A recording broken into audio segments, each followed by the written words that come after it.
Welcome to Sunday School, 1 Samuel 22:23.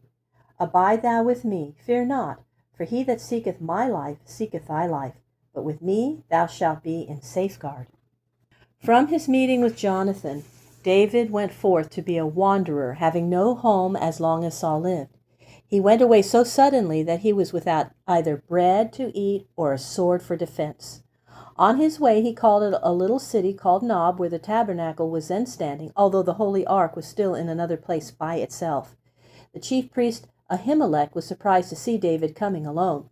David said to him, "The king has sent me upon an errand of which no one is to be told, and my men are to meet me in a secret place. Can you give me a few loaves of bread?" "There is no bread here," said the priest, "except the holy bread from the table in the holy house. The priests have just taken it away to put new bread in its place." "Let me have that bread," said David, "for we are the Lord's and are holy." So the priest gave David the holy bread, which was to be eaten by the priests alone. David said also, "Have you a spear or a sword, which I can take with me?"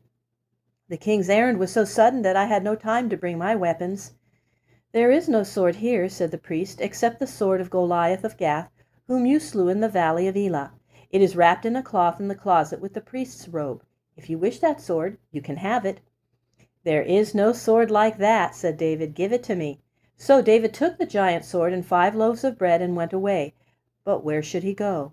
Nowhere in Saul's kingdom would he be safe, and he went down to live among his old enemies, the Philistines, on the plain.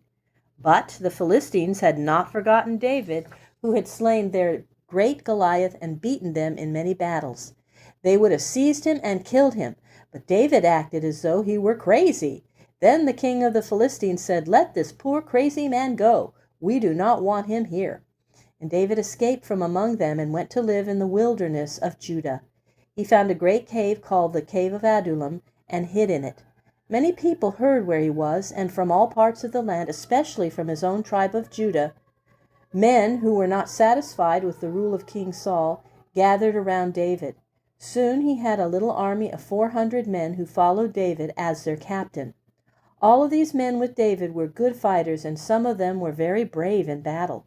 3 of these men at one time wrought a great deed for David. While David was in the great cave with his men, the Philistines were holding the town of Bethlehem, which had been David's home.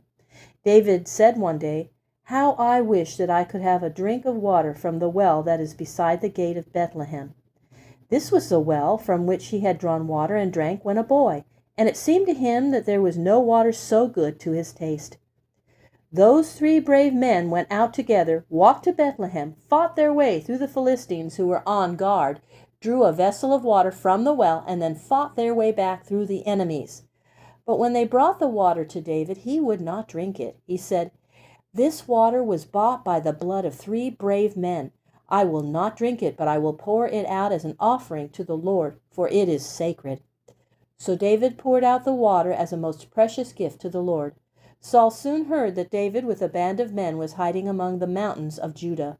One day, while Saul was sitting in Gibeah out of doors under a tree, with his nobles around him, he said, "You are men of my own tribe of Benjamin, yet none of you will help me to find this son of Jesse, who has made an agreement with my own son against me, and who has gathered an army and is waiting to rise against me. Is no one of you with me and against mine enemy?"